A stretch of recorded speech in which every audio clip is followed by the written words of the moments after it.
Para ello hemos invitado al profesor Alfredo Jalife de la Universidad Nacional Autónoma de México. Muy buenas noches, profesor, bienvenido a Noticias México una vez más. Un honor, Claudia, estar con ustedes. Bueno, ¿cómo ve usted que fue cercano a la campaña de la coalición el acto del lunes, en donde López Obrador dice que asumirá como presidente legítimo de México? Bueno, esto lo vislumbra la Constitución mexicana. Hay un artículo que es el 39 que promueve precisamente este tipo de actos. Es curiosamente paradójico porque es la Asamblea Popular, es decir, una concurrencia que será seguramente mayor a 1 millón de ciudadanos, que puede llegar a ser incluso la mayor manifestación en la historia del mundo occidental, pues lo apruebe precisamente lo que ya se había hecho en una previa asamblea y ahí lo lance como presidente legítimo. Es decir, un presidente legítimo dentro de la legalidad de la Constitución. Esa es la gran paradoja frente a un presidente legal que no sabemos si pueda o no tomar posesión el 1 de diciembre, sí, pero que carece de legitimidad. ¿Y qué prevé la Constitución? Que dejó Fox. ¿Y qué prevé la Constitución de funciones para un presidente legítimo? ¿Cuáles son esas funciones? Bueno, realmente no se prevén como tales. Es un acto de resistencia civil extrema, es decir, es una protesta más que nada que impugna la elección en los términos en que se dio. Y yo con responsabilidad tengo que decir que el presidente Fox destrozó el pacto social. En estos momentos en nuestro país no hay armonía social y esto es muy peligroso porque está fracturado el país. Tenemos que buscar una armonía.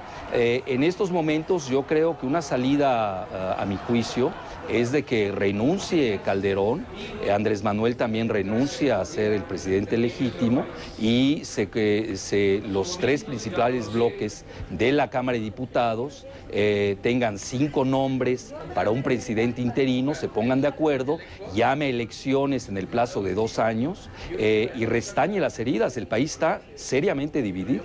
Bueno, veremos qué trascendencia puede tener esa propuesta que usted está diciendo, pero por lo pronto usted hablaba de 1 millón de personas, de una posible asistencia de 1 millón de personas. ¿Cree que esta es una base social suficiente que sustente en el largo plazo la suerte del gobierno paralelo? Fíjese que el gobierno foxista estaba apostando a que la ausencia de Andrés, el vacío que se le hacía en los medios masivos de comunicación, que desgraciadamente, y lo digo con todo respeto, se han sovietizado.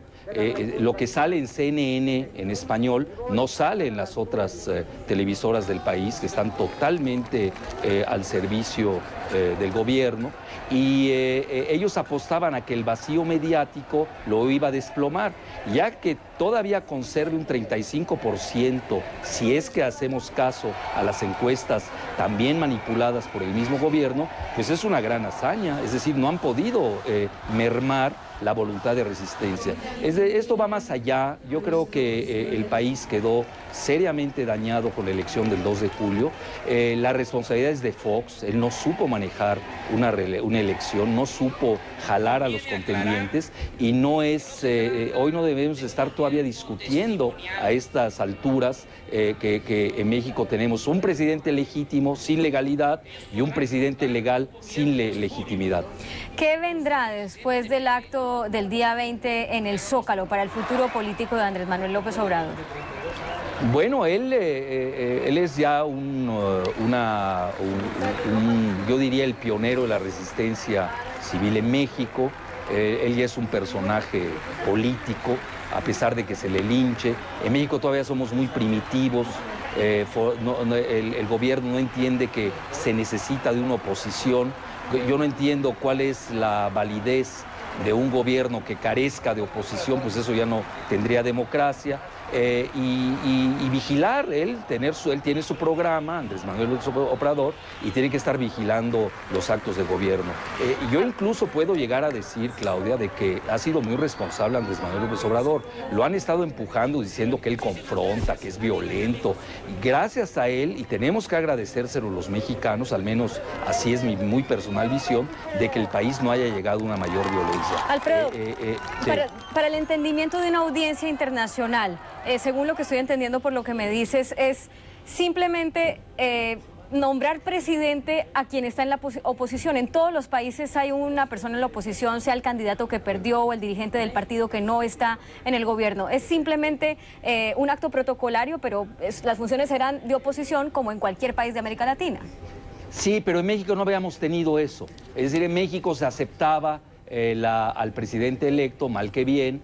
En 1988 tuvimos algo similar, estamos hablando de hace 18 años, con Salinas, que también fue un presidente ilegítimo, pero luego pues, se negoció y se llegó a un acuerdo nacional, guste o no. Eran otros factores a nivel de la política internacional. En estos momentos es muy peligroso lo que está sucediendo porque no hay negociación de las dos partes. Yo por eso la propuesta que he hecho es esa, de llamar a un presidente interino. De otra manera yo no veo, está muy polarizado el país. Fox lo dejó verdaderamente resquebrajado. Y se han anunciado boicots para el día de la toma de posesión de Felipe Calderón. Sí. ¿Qué trascendencia le ves a estos boicots con el ingrediente de que habrá un presidente legítimo posesionado también? Bueno, aquí no hay que jugar mucho con eso. Hay alguien del PRI que no hay que perder. Yo creo que en el sector del PRI ellos tienen parte de la llave de la solución.